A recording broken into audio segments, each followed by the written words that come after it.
Hello guys, welcome back to our channel Manasa Raju vlogs. ఎలా ఉన్నారు? మేమైతే చాలా బాగున్నాం. ఈరోజు మేము పాలకోవాతో గులాబ్ జామున్ చేసుకున్నాం. అది ఎలానో చూసేయండి. ఫస్ట్ మేము 7 లీటర్స్ ఆవు పాలు తీసుకున్నాం. స్టెయినర్ యూస్ చేసి స్టెయిన్ చేస్తున్నాం, ఎందుకంటే పాలలో ఏదైనా దుమ్ము ఉంటుంది కాబట్టి స్టెయినర్ యూస్ చేస్తున్నాం. మీరు కూడా యూస్ చేయండి, మనకు కనిపించేది దుమ్ము ఉంటుంది. అండ్ దెన్ పాలని గిన్నెలో పోసుకున్న తర్వాత స్టవ్ పైన పెట్టాం గిన్నెని. పాలు చాలా మసలాలి, చాలా మసిలిన తర్వాత కొవ్వు ఫామ్ అవుతుంది.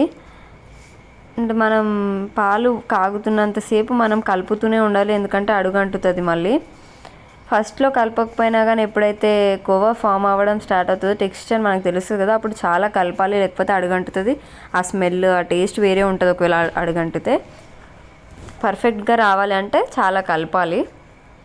చూడండి, మాకు కొంచెం టెక్స్చర్ ఫామ్ అయిపోయింది. ఇది మా వదిన వాళ్ళు చేశారు, పర్ఫెక్ట్గా వచ్చింది.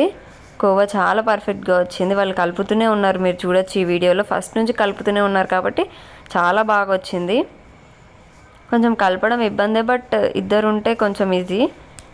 కలిపి కొంచెం చెయ్యి నొప్పి వస్తుంది కాబట్టి ఇద్దరు ఉంటే ఒకరు ఒకసేపు ఇంకొకరు ఒకసేపు కలపచ్చు. మేము 7 లీటర్స్ ఆఫ్ ఆవు పాలు తీసుకుంటే మాకు 2 kgs మాత్రమే కోవా వచ్చింది. చాలాసేపు పాలు మరిగించాం, లాస్ట్కి కోవా ఫామ్ అయిపోయింది. చూడండి ఎంత పర్ఫెక్ట్గా వచ్చిందో మాకు కోవా. 2 kgs ఉందండి ఇది కోవా. ఈ కోవా అంతా మేము ఇప్పుడు ఇంకా ప్లేట్లో వేసుకున్న తర్వాత 1 స్పూన్ ఆఫ్ మైదా పిండి వేసినాం. అండ్ దాని తర్వాత కొంచెం వంట సోడా, అంతే. ఇంకా ఇందులో ఏమీ వాడలేదు మేము, జస్ట్ కొంచెం వంట సోడా అండ్ 1 స్పూన్ ఆఫ్ మైదా పిండి. ఇప్పుడు దీన్ని చాలా మంచిగా కలుపుకోవాలి. మంచిగా మిక్స్ చేసుకున్న తర్వాత రౌండ్స్ బాల్స్ చేసుకోవాలి.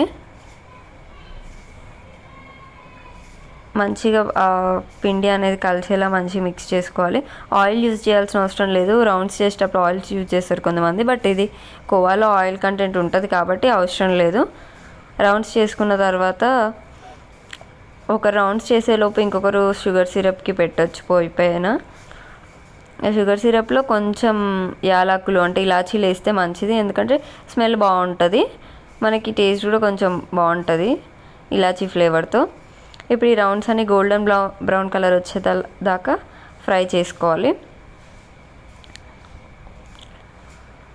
అన్నీ సిరప్లో వేసేయాలి.